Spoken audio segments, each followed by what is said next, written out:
וואו.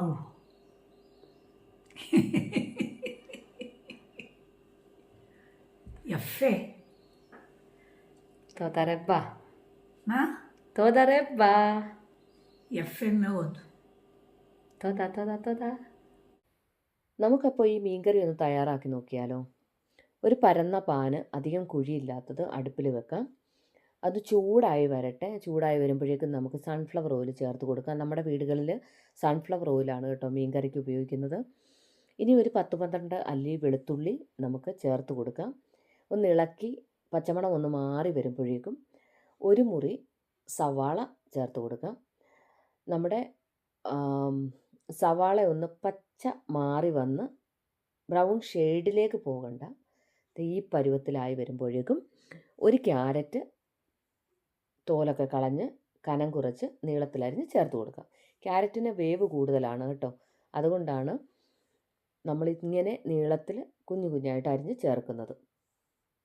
ഇനി നമുക്കിവിടെ വേണ്ടുന്നത് സുക്കിനിയും പാപ്രിക്കായുമാണ് കേട്ടോ. സുക്കിനി ഇതുപോലെ തന്നെ കഴുകി വൃത്തിയാക്കി ഈ ഒരു അളവിൽ അരിഞ്ഞ് ചേർക്കാം. ഒരു സുക്കിനിയാണ് എടുത്തിരിക്കുന്നത്. 2 പാപ്രിക്കായും എടുത്തിട്ടുണ്ട്. അതിൻ്റെ സീഡ്സൊക്കെ കളഞ്ഞിട്ട് പാപ്രിക്കായും കൂടെ ഇതിലേക്ക് ചേർത്ത് കൊടുത്തിളക്കാം. ഇനിയും നമുക്ക് വേണ്ടുന്നത് കടലയാണ്. അതും ഓപ്ഷനുണ്ട്. കടലയോ ചോളമോ ആണ് നമുക്ക് വേണ്ടുന്നത്. അപ്പം നമ്മുടെ വീടുകളിലെല്ലാം ഈ കടലയും ചോളവും എപ്പോഴും കാണും. ബോക്സിനകത്ത് കിട്ടുന്നുണ്ട്, അല്ലെങ്കിൽ നമുക്ക് ഫ്രോസണായിട്ട് വലിയ പ്ലാസ്റ്റിക് കവറിൽ കിട്ടാറുണ്ട്. ഇതിപ്പോൾ എൻ്റെ കയ്യിലുള്ളത് ഇങ്ങനെ ബോക്സിലാണ്. ഇതിൻ്റെ വെള്ളം ഒന്ന് ഊറ്റി കളഞ്ഞ് കഴിഞ്ഞിട്ട് നമ്മുടെ കയ്യിൽ ഒരു പിടി കടല എടുത്തിട്ട് ഇതിലേക്കൊന്ന് ചേർത്ത് കൊടുക്കാം. ഇനി നമുക്ക് ഒരു ചെറിയ അളവിൽ മഞ്ഞൾപ്പൊടി ചേർത്ത് കൊടുക്കാം. എന്തെങ്കിലും പച്ചക്കറിയല്ലേ, എന്തെങ്കിലുമൊക്കെ ഉണ്ടെങ്കിൽ അങ്ങ് മാറിക്കോട്ടെ. കളറിനായിട്ട് ഒരു 1/4 ടീസ്പൂണ് പാപ്രിക്കാപ്പൊടിയും ചേർത്ത് കൊടുക്കാം. പച്ചക്കറിക്ക് ആവശ്യത്തിനുള്ള ഉപ്പും കൂടെ നമുക്കിപ്പോൾ ഇതിലേക്ക് ചേർത്ത് കൊടുക്കാം. ഇനി നമുക്ക് ഇളക്കി മൂടി വെച്ചിട്ട് വേവിക്കണം. ഒരു 10 മിനിറ്റ് ഇനി നമുക്ക് ഇതിനെ ഒന്ന് മൂടി വെക്കാം. നന്നായിട്ട് ഇളക്കി എല്ലാ ഇടങ്ങളിലുമൊക്കെ ഒന്ന് എത്തിയിട്ട് ഒന്ന് ഒതുക്കി മൂടി വെക്കാം. 10 മിനിറ്റ് കഴിഞ്ഞിട്ടുണ്ട് കേട്ടോ. ഇപ്പോൾ ക്യാരറ്റ് ഒന്നും വേവ് പരുവം ആയിട്ടില്ല. ബാക്കി പച്ചക്കറിയൊക്കെ ചെറുതായിട്ടൊന്ന് വെന്തിട്ടുണ്ട്. ഇനിയും ഇതിലേക്ക് നമുക്ക് ബാക്കി ഇൻഗ്രീഡിയൻറ്റും കൂടെ ചേർത്ത് നമുക്ക് മൂടി വെച്ചിട്ട് തന്നെ വേവിക്കണം. ഇപ്പോൾ നമുക്ക് വേണ്ടുന്നത് ഒരു ചെറിയ സ്പൂണ് കുരുമുളക് പൊടിയാണ് കേട്ടോ.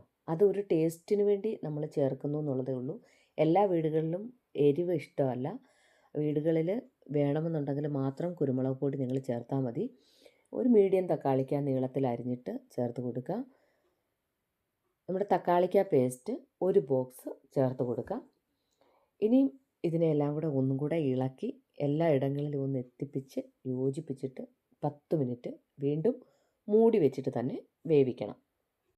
എല്ലായിടത്തും തക്കാളി പേസ്റ്റ് ഒന്ന് എത്തപ്പെട്ടിട്ടുണ്ട് കേട്ടോ. ഇനിയിപ്പം ഞാനൊന്ന് മൂടി വയ്ക്കുകയാണ്. 10 മിനിറ്റ് കഴിഞ്ഞിട്ടുണ്ട്. നമുക്ക് നോക്കിയാലോ. പച്ചക്കറിയൊക്കെ ഒന്ന് വെന്ത് ഒന്ന് പരുവമായിട്ടുണ്ട്. ഇപ്പം നമുക്ക് ക്യാരറ്റ് വേണമെങ്കിൽ ഒന്നും കൂടെ വേവ് നോക്കാം കേട്ടോ. ക്യാരറ്റ് ഒന്ന് ഒടിച്ച് നോക്കാം. ഇനി നമ്മൾ ഇതിലേക്ക് ചൂടുവെള്ളം ചേർത്ത് കൊടുക്കണം. നല്ല തിളച്ച വെള്ളം ചേർത്തിട്ട് നമ്മുടെ പച്ചക്കറിയൊക്കെ ഒന്ന് മൂടി കിടക്കുന്ന പരുവത്തിലേക്ക് നമുക്ക് വെള്ളം ചേർത്ത് കൊടുക്കാം. ഇപ്പോൾ വേണമെങ്കിൽ ജസ്റ്റ് ഒന്ന് ഉപ്പ് നോക്കിക്കൂ. ഇല്ലയെന്നുണ്ടെങ്കിൽ കുറച്ചും കൂടെ ആഡ് ചെയ്ത് കൊടുക്കാം. ഒരുപാടായി പോകാതെ ശ്രദ്ധിക്കുക. നമുക്ക് 5 മിനിറ്റ് കൂടെ ഇതിനെ ഒന്ന് അടച്ച് വെച്ചിട്ട് തന്നെ വേവിക്കാം കേട്ടോ. ഒന്ന് കുറുകി വരാൻ വേണ്ടിയാണ് ഗ്രേവി. 5 മിനിറ്റ് കഴിഞ്ഞിട്ടുണ്ട്. ഗ്രേവി ഇച്ചിരി കൂടെ ഒന്ന് കുറുകിയിട്ടുണ്ട്. ആ വെള്ളമൊക്കെ ചെറുതായിട്ട് ഒന്ന് വറ്റിയിട്ടുണ്ട്. ഇനി നമുക്ക് ക്യാരറ്റ് ഒന്നും കൂടെ നോക്കാം. ഒടിവ് പരുവമായിട്ടുണ്ട്. ഇനിയും ഇതിലേക്ക് നമുക്ക് മീൻ ചേർത്ത് കൊടുക്കാം. എനിക്കിവിടെ കിട്ടിയിരിക്കുന്നത് സാൽമണാണ്, ഫ്രഷ് സാൽമണാണ്. അപ്പോൾ അത് വൃത്തിയാക്കി എടുക്കുമ്പോൾ ഒന്ന് പ്രത്യേകം ശ്രദ്ധിക്കണം. അതിൻ്റെ തോല് മാറ്റുമ്പോൾ ഉടഞ്ഞു പോകാതെ ശ്രദ്ധിക്കണം കേട്ടോ. അതുപോലെ നമ്മൾ നാട്ടിൽ ചെറിയ ചെറിയ കഷ്ണങ്ങളാക്കിയല്ലേ മീൻകറി വെക്കാറുള്ളത്. ഇവിടെ അങ്ങനെയല്ല, ഇങ്ങനെ വലിപ്പത്തിൽ തന്നെ മുറിച്ചെടുക്കാൻ പ്രത്യേകം ശ്രദ്ധിക്കുക. ഇനി നമുക്ക് ഈ ഗ്രേവിക്കകത്തേക്ക് ഈ മീൻ കഷ്ണങ്ങളൊന്ന് ഇറക്കി വെച്ച് കൊടുത്തിട്ട് അതിൽ നിന്ന് കുറച്ച് ചാറൊന്ന് കോരി അതിൻ്റെ മുകളിലേക്കൊക്കെ ഒന്ന് ആക്കി കൊടുക്കാം. സാൽമണിൻ്റെ വേവെന്ന് പറയുന്നത് 10 മിനിറ്റ് തൊട്ട് 15 മിനിറ്റ് വരെയാണ് ഇവർ പറയുന്നത്. അതിൽ കൂടുതൽ വെന്താൽ കല്ലിച്ച് പോകും എന്നാണ് പറയുന്നത്. നമുക്കിനി ഒരു 6-7 മിനിറ്റ് കൂടെ കഴിഞ്ഞിട്ട് നോക്കാം. അപ്പോഴേക്കും നന്നായിട്ടൊന്ന് വെന്ത് വരട്ടെ. 7-8 മിനിറ്റ് ആയിട്ടുണ്ട്. അടിക്ക് പറ്റിയിട്ടില്ല. ഞാനൊന്ന് കറക്കി നോക്കുന്നുണ്ട്. ഇനി നമ്മളിവിടെ ചെയ്യുന്നത് ഈ മീനെ ഒന്ന് കമത്തി വെച്ച് കൊടുക്കും. അത് ഇവിടുത്തെ അമ്മച്ചി പറഞ്ഞു തന്ന ഒരു ഐഡിയ ആണ് കേട്ടോ. മീനിൻ്റെ 2 ഭാഗവും ഒരുപോലെ വേവ് വരാൻ വേണ്ടിയാണ് ചെയ്യുന്നതെന്നാണ് പറയുന്നത്. ഞാനിതിനെ മറിച്ച് വെക്കുകയാണ്. പേടിയുള്ളവരാരും മറിച്ചിട്ടിട്ട് മീൻ ഉടച്ച് കളയാൻ ശ്രമിക്കേണ്ട. അങ്ങനെ തന്നെ അങ്ങ് വെച്ചിരുന്നാൽ മതി. ഇടയ്ക്കൊന്ന് ശ്രദ്ധിച്ചിട്ട് അതിൻ്റെ മുകളിലേക്ക് കുറച്ച് ഗ്രേവി ഒന്നും കൂടെ തൂവി കൊടുത്തിരുന്നാലും മതി കേട്ടോ. അപ്പോൾ നമ്മുടെ വീട്ടിലെ അമ്മച്ചിമാർക്കും അപ്പച്ചന്മാർക്കും ഒക്കെ നമ്മൾ ടേസ്റ്റി ആയിട്ടുള്ള ആഹാരമൊക്കെ ഉണ്ടാക്കി കൊടുക്കുമ്പോൾ അവർക്ക് നമ്മളോട് ഭയങ്കര സ്നേഹവും താല്പര്യമൊക്കെ ആവും കേട്ടോ. ഇവിടെ ഞാനിനിയും ഒരു കുറച്ച് സമയം കൂടെ ഇങ്ങനെ ഒന്ന് വെച്ചേക്കും. 5 മിനിറ്റൊക്കെ ടോട്ടലി മീൻ വെച്ചിട്ട് ഒരു 15 മിനിറ്റത്തെ വേവ് ഞാൻ കൊടുക്കാറുണ്ട് കേട്ടോ.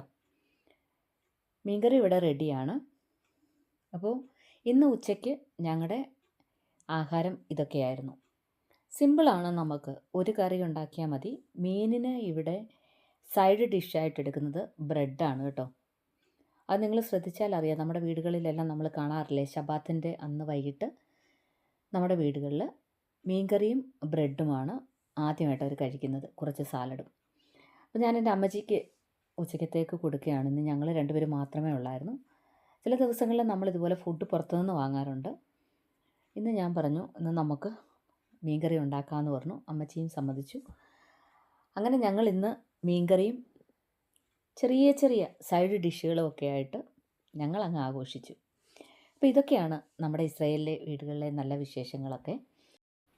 എല്ലാവരും ട്രൈ ചെയ്ത് നോക്കുമല്ലോ അല്ലേ? അപ്പം നമുക്ക് പുതിയ വിഭവങ്ങളുമായി പുതിയ രുചിക്കൂട്ടുകളുമായി വീണ്ടും കാണാം.